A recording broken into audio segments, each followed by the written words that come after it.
বিবি এবং নবজাতক সন্তানকে নিয়ে আল্লাহ হুকুম করলেন, এই বিবি আর বাচ্চারে নিয়ে মরুভূমিতে রেখে আসো। মরুভূমিতে যেখানে ঘর নাই বাড়ি নাই, সেই জায়গায় বিবি এবং বাচ্চাকে রেখে যাওয়ার সময় তিনি বললেন, রব্বানা ইন্নী আসকানতু মিন যুররিয়াতি বিওয়াদিন গায়রি যী যারইন ইনদা বাইতিকাল মুহাররাম। হায় আল্লাহ রাব্বুল আলামিন, আমি পানি এবং তরুলতাবিহীন এক মরুভূমির ভিতরে আমার বংশের একটি অংশকে এখানে রেখে গেলাম। তোমার ঘরের কাছে পুনর্বাসিত আমি তাদের কাছে, এই ঘরের কাছে, সম্মানিত ঘরের কাছে রেখে গেলাম। পরীক্ষায় তিনি পাশ করলেন। হযরতে হাজেরা প্রশ্ন করলেন, ইব্রাহিম, পানি নাই, খাবার নাই, মানুষ নাই, ঘর নাই, বাড়ি নাই, মরুভূমির ভিতরে আমাকে আমার বাচ্চারে ফেলে রেখে যাচ্ছ কেন? কোনো জবাব নাই। 2 বার 3 বার প্রশ্ন করলেন। এরপরে তিনি আবার প্রশ্ন করলেন, বললেন, ইব্রাহিম, এটা কি আল্লাহর হুকুম নাকি? হযরত ইব্রাহিম আলাইহিস সালাম নিজের কলিজার টুকরা সন্তান আর বিবিকে রেখে যেতেছেন ভারাক্রান্ত মন নিয়ে। তিনি আকাশের দিকে আঙ্গুল উঁচু করে দেখালেন। হযরত হাজেরা বুঝলেন ইনি তো আল্লাহর পয়গম্বর, আমার কোনো অপরাধে এভাবে ফেলে যাওয়ার কথা নয়। তিনি বুঝলেন এটা আল্লাহর হুকুম। হযরতে হাজেরা বললেন, ইব্রাহিম রে, নিশ্চিন্ত মনে বাড়ি ফিরে যাও। আমার মনে কোনো চিন্তা নাই, কোনো পেরেশানি আর এখন নাই।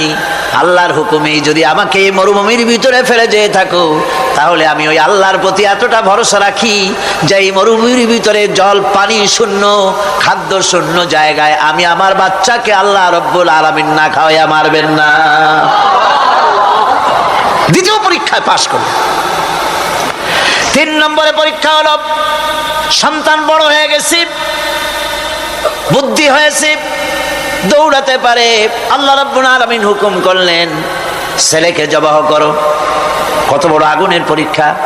কোরআন শরীফ বলছে, হযরত ইব্রাহিম আলাইহিস সালাম নিজের ছেলেকে ডেকে নিয়ে বললেন, ইয়া বুনাইয়া ইন্নী আরা ফিল মানামি আন্নী আযবাহুক ফানজুর মাযা তারা। হে আমার কলিজার টুকরা সন্তান, আমি স্বপ্নে দেখেছি যেন আমি তোমাকে জবাহ করতেছি। তোমার রায় কি, তোমার মত কি, আমারে শোনাও। ছেলে পয়গম্বর, ছেলে তার জবাবে বললেন, ইয়া আবাতি ফাআল মা তু'মার সাতাজিদুনি ইনশাআল্লাহু মিনাস সাবিরিন। হে আমার আব্বাজান, আপনি যে ব্যাপারে স্বপ্নের ভিতরে আদিষ্ট হয়েছেন আপনি তা কার্যকরী করুন। আমাকে এতটুকু অধৈর্যের মধ্যে পাবেন না, আমাকে ধৈর্যশীলদের মধ্যে পাবেন। আমারে আপনি আল্লাহর হুকুম পালন করেন। আল্লাহ পাক শোনাচ্ছেন, ফালাম্মা আসলামা ওয়া তাল্লাহু লিল জাবিন। পিতা পুত্র দুজনই রাজি হয়ে গেল। পিতা তার ছেলেকে কাঁধ করে গলার উপরে ছুরি ধরেছেন। আল্লাহ রাব্বুল আলামিন ইসমাইল জবাহ হোক এটা আল্লাহ চান নাই, আল্লাহ চেয়েছেন পরীক্ষা করতে। পরীক্ষায় ইব্রাহিম পাস হয়ে গেলেন। আল্লাহ পাক বলছেন, ওয়ানাদাইনাহু আইয়া ইব্রাহিম قد صدقت الرؤيا إنا كذلك নাজিল মুহসিনিন।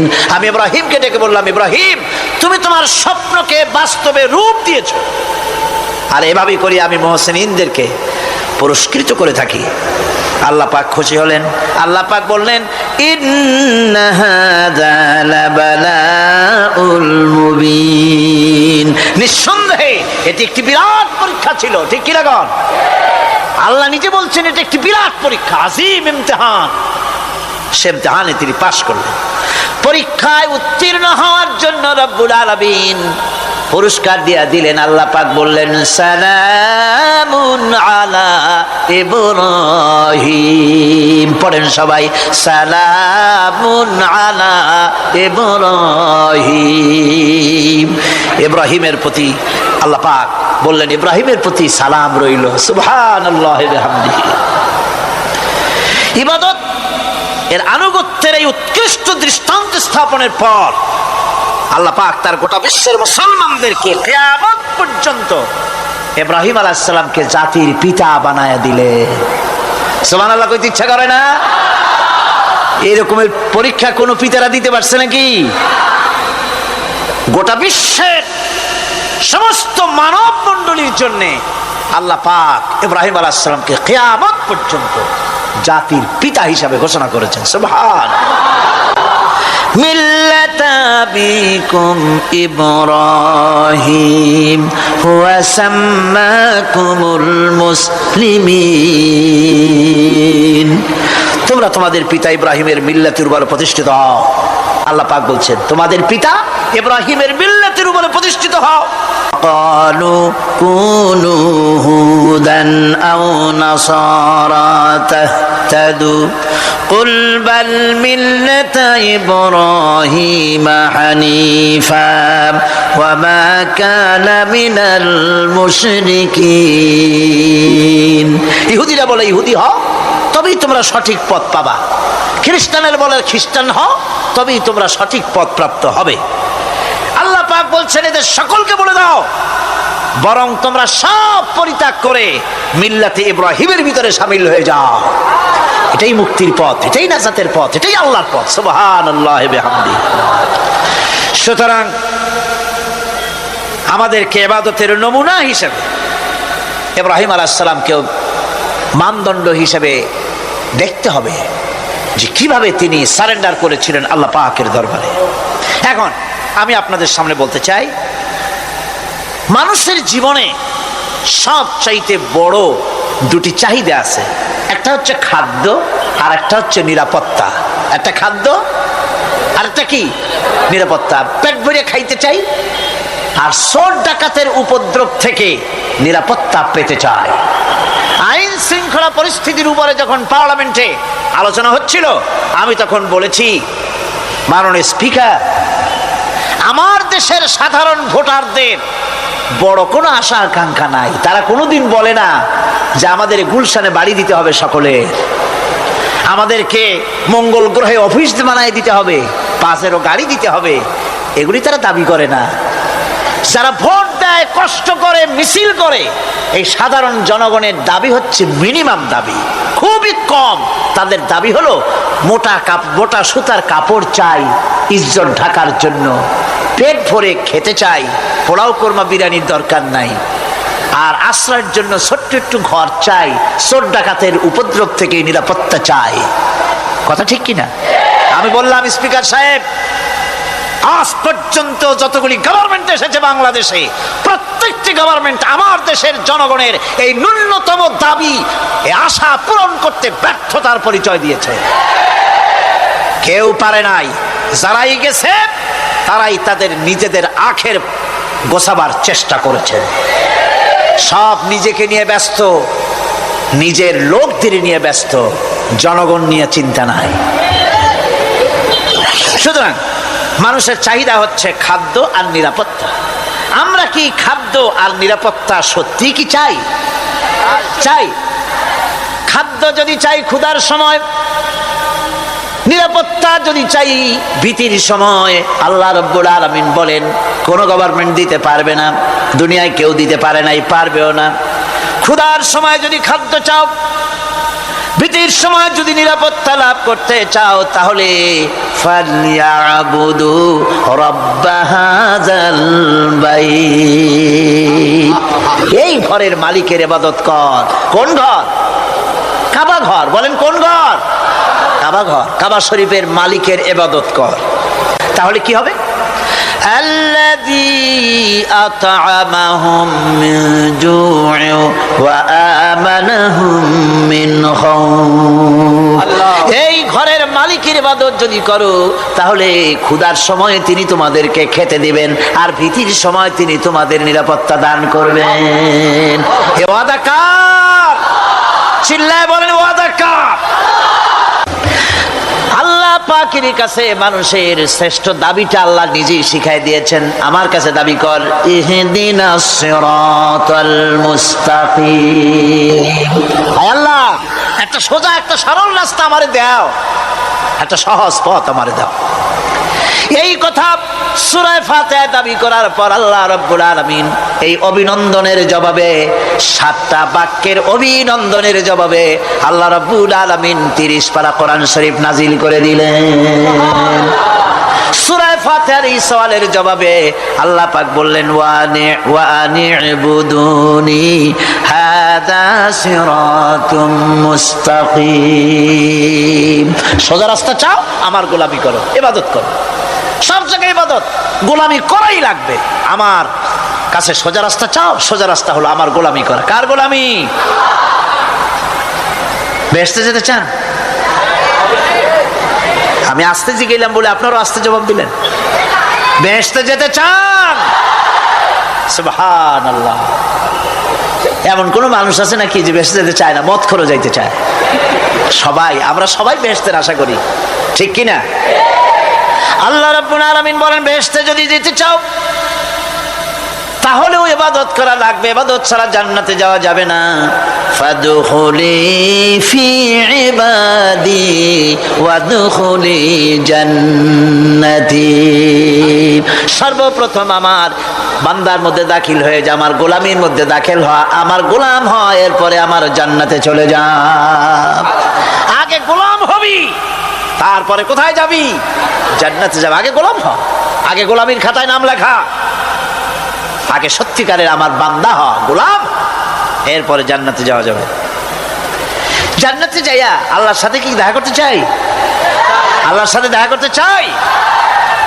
আল্লাহ রাব্বুল আলামিন বলেন, ফামান কানা ইয়ারজু লিকা রাব্বিহি ফালইআমাল আমালান সালিহান ওয়া লা ইউশরিক বিইবাদাতি রাব্বিহি আহাদা।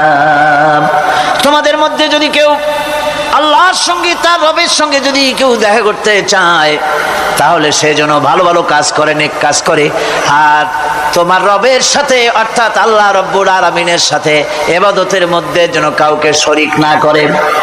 শিরক যদি না করো, খাঁটি গোলাম, খাঁটি বান্দায় যদি পরিণত হতে পারো, কিয়ামতের দিন আল্লাহ রাব্বুল আলামিনের সঙ্গে দিদার নসিব হয়ে যাবে। এই গোলামি করব কতদিন? কতদিন গোলামি করব? এই প্রশ্নের জবাবে আল্লাহ রাব্বুল আলামিন কোরআনে কারীমের মধ্যে জবাব দিয়ে দিয়েছেন, ওয়া'বুদ রাব্বাকা হাত্তা ইয়াতিয়াকাল ইয়াকিন। মৃত্যু পর্যন্ত, যতক্ষণ না নাক দিয়ে শেষ প্রশ্বাসটি, নিঃশ্বাসটি বেরিয়ে যাচ্ছে, ততক্ষণ পর্যন্ত আনুগত্য, গোলামি সবটা হবে কার? জোরে চিল্লা এখন কার? এই গোলামি জীবনের সব ক্ষেত্রে করতে পারলে আমরা মুসলমান, আর করতে না পারলে মুসলমান নামে মুনাফিক। না পারলে কি? মুনাফিক। বন্ধুগণ, এদিক ওদিক কোনো দিকে না ঘুরে মসজিদে যান, মসজিদে গিয়ে নামাজ পড়েন, আর আল্লাহর কাছে হাত পেতে আল্লাহরে বলেন। সেজদা গিয়া যখন রব্বুল আলামিনের দরবারে কিছু চাইবেন, হুজুরের কাছে জিজ্ঞেস করা হয়েছে, হুজুর, বান্দা কখন আল্লাহর নিকটবর্তী হয়ে যায়? আল্লাহর নবী বলেছেন, বান্দা যখন সেজদা দেয় তখন বান্দা একেবারে আল্লাহ পাকের কাছে চলে যায়। আল্লাহর কাছে চান, যা দরকার, ছেলে নাই, মেয়ে নাই, বউ নাই, অথবা চাকরি নাই, প্রমোশন চাই, ব্যবসায় উন্নতি চাই, যা দরকার কাকে বলবেন? মনটাকে পরিষ্কার করুন, আজকে মনটাকে সাফ করুন, সমস্ত দুর্বলতা থেকে মনকে উঠায় আনো, বিশ্বাস করুন, যা চাওয়া, যা বলার সবটা আল্লাহর কাছে। কার কাছে? আমি তার গোলাম। আমি কার গোলাম? আল্লাহ ছাড়া কারো কাছে আমার অভিযোগ তুলবো না, সবটা বলবো আল্লাহর কাছে। বলে দেখেন, বলে দেখেন আল্লাহ পাক কিভাবে আপনাকে সাহায্য করেন। সুবহানাল্লাহ। ভাইরা আমার, আল্লাহ রাব্বুল আলামিন রাসূল করিম সাল্লাল্লাহু আলাইহি ওয়াসাল্লামকে বলেছেন, ফাইদা ফারাগতা ফানসাব ওয়া ইলা রাব্বিকা ফারগাব। যখন তুমি খালি হাত হয়ে যাবে, দাঁড়িয়ে যাবে এবং তোমার রবের কাছে মিনতি জানাবে, কিছু যখন থাকবে না, তোমার রবের কাছে দাঁড়ায় যাও আর তার কাছে মিনতি জানাও, তোমাকে আল্লাহ ভরপুর করে দিবেন। ভান্ডের কোনো অভাব নাই। আমাদের ভান্ড হচ্ছে যত দেব তত কমবে, আর আল্লাহর ভান্ড যত দেয় তত সমান সমান থাকে, মোটেই কমে না, মোটেই কমে না। সুতরাং দয়াল বাবা, বাবাজান কেবলাজান বাবা কি যে কবে আর কি করবে দিশা করতে পারে না। গান বাজনা, তারপরে গোসল শরীফ, কি জানি হাবিজাবি শরীফ, কোন শেষ বেদাত দিয়ে ভরে গেছে। এগুলি বিশ্বাস করবেন না, বিদাত খারাফা, এর সাথে মুসলমানের কোনো সম্পর্ক নাই। গান বাজনার সাথে মুসলমানের কোনো সম্পর্ক। হাতে কতগুলো ঢোল নিয়ে তারপরে মাজারের কাছে গিয়ে ঢোল বাজায়, কবরের কাছে, মাথায় কতগুলো চুল, দাঁতে ময়লা, মোষগুলা ঠোঁট দুইটা ঢাইকিয়া দাড়ির কাছে এসে পড়ছে। হায় হায় রে, এই রকমের মোষ আমি মাঝে মধ্যে চিন্তা করি যে দই খায় কেমনে এরা, গাঁজা মদ খাইয়া এগুলো মাজার মধ্যে গিয়ে পড়ে থাকে। আর কি জানি আছে ওইটারে ঘষে আর বলে মদিনা যাব কেমনে, মদিনা যাব কেমন। তুই মদিনা যাবি কেমনে? মদ খেয়ে গাঁজা খেয়ে তুই যাবি মদিনা? একটা কথা হইলো? তোর নাপাক কদম আল্লাহ পাকের আরদে মুকাদ্দাসে উঠতে পারে না। বদকার, জেনাকার, শারাবি, কাবাবি, আল্লাহ পাকের নাফরমান। কতগুলা শালু কাপড় গায়ে দিয়া, মাথায় কতগুলা চুল রাখিয়া, তারপরে গ্রামের নামে শরীফ। আশ্চর্য কথা, এই গ্রামের নাম শরীফ, ওই গ্রামের নামের মাথায় গিয়া শরীফ। শরীফ তো মক্কা শরীফ, মদিনা শরীফ, কোরআন শরীফ, হাদিস শরীফ। আর শরীফের দরকার নাই। শরীফের জাত মারছে গ্রামে গ্রামে শরীফ লাগাইয়া। কর্ণফুলী শরীফ, চন্দ্রকোনা শরীফ। আশ্চর্য কথা, শরীফ শব্দের একটা ইজ্জত থাকা উচিত, ঠিক কিনা কন? আপনাদেরকে সতর্ক হতে হবে। আনুগত্য এবং গোলামি সকল ব্যাপারে আল্লাহ পাকের করতে হবে। চাইতে হবে কার কাছে? আল্লাহর কাছে। মানুষে মানুষে ভেদাভেদ যদি দূর করে সমস্ত মানুষকে এক প্ল্যাটফর্মে আনতে হয়, তাহলে এই কোরআনে কারীমের এ ছাড়া অন্য কোনো বিধান কি মানুষের হাতে আছে? আরো জোরে বলেন, আছে? নাই। এটাই চূড়ান্ত, এটাই শেষ। একথা সবাই জানে, একথা সবাই জানে, কিন্তু তারপরেও এই কোরআনের কাছে যেন কেউ না আসতে পারে, সেজন্য চলছে বড় রকমের ষড়যন্ত্র। এই ষড়যন্ত্র শুধু বহির্বিশ্বে হয়, আমাদের দেশে হয় না। সারাটা দুনিয়া জুড়ে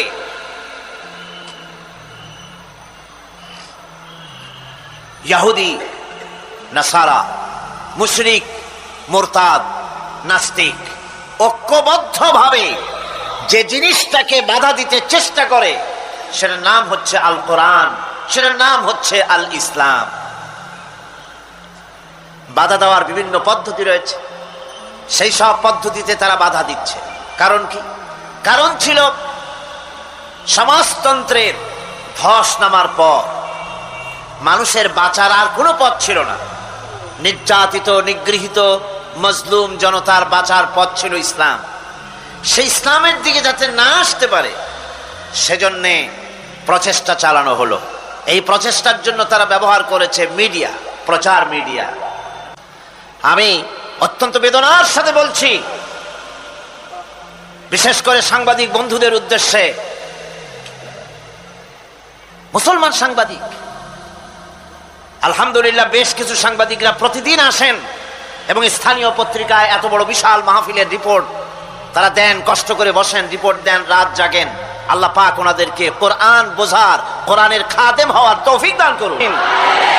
কিন্তু এই শহরে, সুতরাং সব শ্রেণীর মানুষের মধ্যে ইমানের আকর্ষণ থাকতে হবে, কোরআনের মহব্বত থাকতে হবে, সে মহব্বতের বহিঃপ্রকাশ হতে হবে। সাংবাদিকতা কি? আপনি যেটাকে পছন্দ করেন সেইটা আপনি দেবেন, যেটা পছন্দ করবেন না, এর নাম গণতন্ত্র নয়, এর নাম সাংবাদিকতা নয়। সকলের খবর জাগা করে দিবেন, এটার নামই তো সাংবাদিকতা, ঠিক কিনা গণ? আল্লাহ পাক তিনি বলেছেন, যত শত্রুতা করো হোক, ইউরিদুনা লিইউতফিউ নূরাল্লাহি বিআফওয়াহিহিম ওয়াল্লাহু মুতিম্মু নূরিহি ওয়ালাউ কারিহাল কাফিরুন। মহাসত্যের অস্বীকারীরা তারা চায় মুখের ফু দিয়ে আমার আলোকে নির্বাপিত করে দেবে, আমার দ্বীনকে মিটায় দেবে। আল্লাহ পাক বলেন, আমি আমার দ্বীনকে পূর্ণতা দান করব, তাতে কাফির বেঈমানদের মনের মধ্যে যত জ্বালা যন্ত্রণা হোক না কেন, এদের মনে যত জ্বালা হোক যন্ত্রণা হোক, তারপরেও হাজারো অপপ্রচার করে ভ্রান্ত তাফসীরের বদনাম এই ধরনের কথা বলে আল্লাহর কোরআনের পাগলদেরকে কোরআন থেকে সরানো যাবে না। আল্লামা ইকবাল বলেছেন,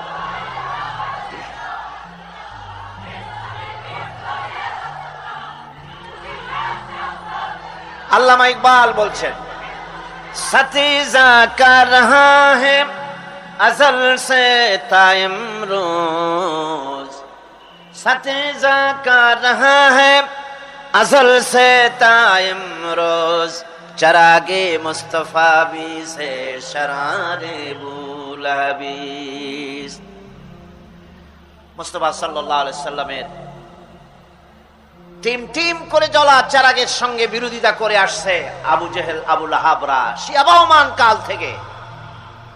ওরা যতই ফুদিক, ওরা নিভাবার জন্য যতই চেষ্টা করুক, কোরআনের আলো, মুস্তাফা সাল্লাল্লাহু আলাইহি সাল্লামের চেরাগ, কোরআনের নূর জ্বলতেই থাকবে, জ্বলছে, জ্বলবে ইলা ইয়াউমিল কিয়ামত, কিয়ামত পর্যন্ত।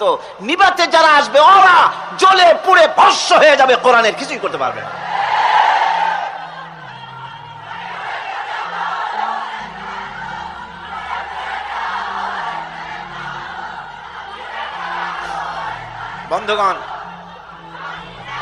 বন্ধুগণ, সুতরাং আজ আমাদেরকে বুঝতে হবে, আমাদের নাজাতের পথ হচ্ছে কোরআন, নাজাতের পথ ইসলাম। সম্মানের সাথে যদি পৃথিবীতে বাঁচতে চাই, ইজ্জতের সাথে যদি বাঁচতে চাই, কোরআন। वो जमाना में मुअज़्ज़ज़ थे मुसलमान होकर, और तुम खार बने हो तारिके कुरआन होकर। সে যুগের মুসলমানেরা কোরআনে কারীমের সঙ্গে থেকে কোরআনের আইন মেনে, কোরআনের অধীনস্থতা মেনে নিয়ে, কোরআনের বিধান মেনে নিয়ে পৃথিবীতে মর্যাদা লাভ করেছিলেন। আজ কোরআন হারা, কোরআন ছাড়া মুসলমান বেইজ্জতি আর লাঞ্ছনার ভিতরে ডুবে মরছে। সুতরাং কোরআনের কাছে আসতে হবে। সেই কোরআন থেকে কথা বলতেছিলাম, আমরা আলোচনা করতেছিলাম সূরা ফাতিহা থেকে। আমি চেষ্টা করব যত তাড়াতাড়ি শেষ করা যায় সূরাটি। কালকের মতো আজও গলা ছেড়ে দিয়ে পুরুষোচিত কণ্ঠে সকলে মিলে আমার সাথে পড়ে, আউযু বিল্লাহি মিনাশ শাইতানির রাজিম, বিসমিল্লাহির রাহমানির রাহিম, আলহামদুলিল্লাহি রাব্বিল আলামিন, আর-রাহমানির রাহিম, মালিকি ইয়াউমিদ্দিন, ইয়্যাকা না'বুদু ওয়া ইয়্যাকা নাস্তাঈন, ইহদিনাস সিরাতাল মুস্তাকিম, সিরাতাল লাযীনা আন'আমতা আলাইহিম গায়রিল মাগদুবি আলাইহিম ওয়ালাদ-দাল্লিন। আমিন। সূরা ফাতিহা আমরা আলোচনা করেছি আলহামদুলিল্লাহি রাব্বিল আলামিন, আর রহমানির রহিম, মালিকি ইয়াউমিদ্দিন পর্যন্ত আলোচনা করেছি। আমি বলেছিলাম সূরা ফাতিহা হচ্ছে একটি অভিনন্দন পত্র, যা আল্লাহ পাকের শিখিয়ে দেওয়া, বান্দারা এটি পেশ করবে মাবুদের উদ্দেশ্যে। তো অভিনন্দন পত্রের ভিতরে কয়টি জিনিস থাকে আপনাদের মনে আছে? মাশাআল্লাহ, আল্লাহ পাক আমাদের সকলের ধ্যান শক্তি বৃদ্ধি করে দিন, মৃত্যু পর্যন্ত অটুট রাখুন। এখানে তিনটি বিষয় রয়েছে। প্রথমটি হচ্ছে প্রশংসা, দ্বিতীয়টি পরিচিতি, তৃতীয়টি দাবি। প্রশংসা পর্ব শেষ, অভিনন্দন পত্রের প্রথম পর্ব শেষ। এবার প্রশ্ন হচ্ছে, তোমরা যারা আমার প্রশংসা করলে তোমরা কারা?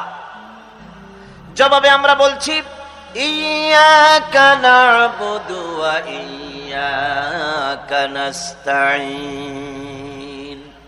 আয় আমার রব, আমরা হচ্ছি তোমার বান্দা, একমাত্র তোমারই গোলামি করি, একমাত্র একমাত্র তোমারই ইবাদত করি। আর কারো ইবাদত, এই শব্দটা লাগাইলে কি বোঝা যায়? যে আর কারো করি না, একমাত্র তোমারই ইবাদত করি আর একমাত্র তোমারই কাছে সাহায্য প্রার্থনা করি। ইয়্যাকা না'বুদু ওয়া ইয়্যাকা নাস্তাঈন। আজকের বিষয়টা অত্যন্ত গুরুত্বপূর্ণ, অত্যন্ত গুরুত্বপূর্ণ। আল্লাহ রাব্বুল আলামিন আমাদেরকে সৃষ্টি করেছেন আসলে এইটার জন্য।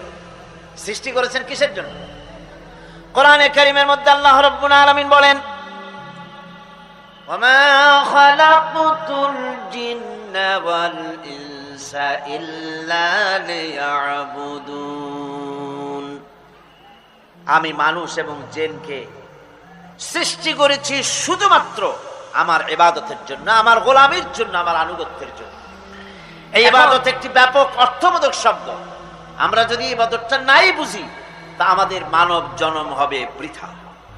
ইবাদত হচ্ছে আল্লাহর পছন্দনীয় জিনিসগুলি আমল করে তার সন্তুষ্টি অর্জন করার জন্য প্রচেষ্টা চালানো জীবনের সকল ক্ষেত্রে। এর মধ্যে ইবাদতের ভিতরে এমন এক ব্যাপক অর্থ যে এর ভিতরে নামাজ, রোজা, হজ, যাকাত, সত্য কথা, আমানতদারি, দিয়ানতদারি, প্রতিবেশীর হক আদায় করা, মাতা পিতাকে শ্রদ্ধা করা, প্রতিবেশী হক আদায় করা, স্ত্রীর হক আদায় করা, সৎ কাজের আদেশ করা, অসৎ কাজের নিষেধ করা, জিহাদ ফি সাবিলিল্লাহ করা, এই সব কিছুই হচ্ছে ইবাদতের মধ্যে শামিল। জিকির আজকার করা, তেলাওয়াত করা, আমলে সালেহ করা, এভাবে করে আল্লাহ পাককে খুশি করার জন্য আল্লাহর নির্দেশ মাফিক কাজগুলি করা, সবটাই হচ্ছে ইবাদতের মধ্যে শামিল। মানব সৃষ্টির উদ্দেশ্য এবং লক্ষ্যই হচ্ছে মানুষ গোলামি করবে, আনুগত্য করবে আল্লাহ পাকের। এই জন্য যত নবী আল্লাহ পাক পৃথিবীতে পাঠিয়েছেন, সমস্ত নবী দাওয়াত দিয়েছেন তার উম্মতকে কি বলে? ইয়া কওমি ইবুদুল্লাহা মা লাকুম মিন ইলাহিন গায়রু। প্রত্যেক নবী তার জাতিকে, তার সম্প্রদায়কে ডেকে বলেছেন, হে আমার জাতি, হে আমার সম্প্রদায়, এক আল্লাহর গোলামি করো, তিনি ছাড়া তোমাদের কোনো ইলাহ নাই, প্রভু নাই, মাবুদ বলে কেউ নাই। এভাবে করে কোরআনে কারীম একজন একজন করে নবীদের নাম উচ্চারণ করে আল্লাহ পাক শুনিয়ে দিলেন, শোনো, লাকাদ আরসালনা নূহান ইলা কওমিহি فقال يا قوم اعبدوا الله ما لكم من إله غيره। আল্লাহ পাক বলেন, আমি নূহ আলাইহিস সালামকে তার কওমের জন্য নবী করে পাঠালাম, আর নূহ আলাইহিস সালাম তার জাতিকে ডেকে বললেন, ও আমার জাতি, ও আমার সম্প্রদায়, এক আল্লাহর গোলামি করো, তিনি ছাড়া তোমাদের কোনো রব নাই, ইলাহ নাই, মাবুদ নাই। হুদ আলাইহিস সালাম সম্পর্কে আল্লাহ পাক বলছেন, وإلى عاد أخاهم هودا قال يا قوم اعبدوا الله ما لكم من إله غيره। হুদকে আমি সামুদ জাতির জন্য, আমি সালেহ আলাইহিস সালামকে তার জাতির জন্য পাঠাইছি, হুদকে তার জাতির জন্য পাঠাইছি, এবং তারা সকলেই বলেছেন, হে আমার জাতি, এক আল্লাহর গোলামি করো, এক আল্লাহর দাসত্ব করো, আর কারো গোলামি করা যাবে না।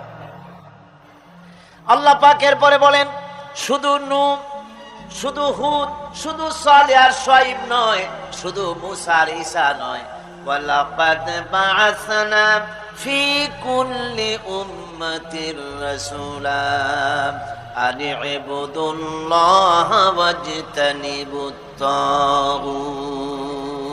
আমি প্রত্যেক জাতির জন্যই রাসূল প্রেরণ করেছি এবং সকলেই দাওয়াত দিয়েছেন আনি'বুদুল্লাহ ওয়াজতানিবুত তাগুত, এক আল্লাহর গোলামি করো, এক আল্লাহর আনুগত্য করো, আর তাগুতকে বর্জন করো।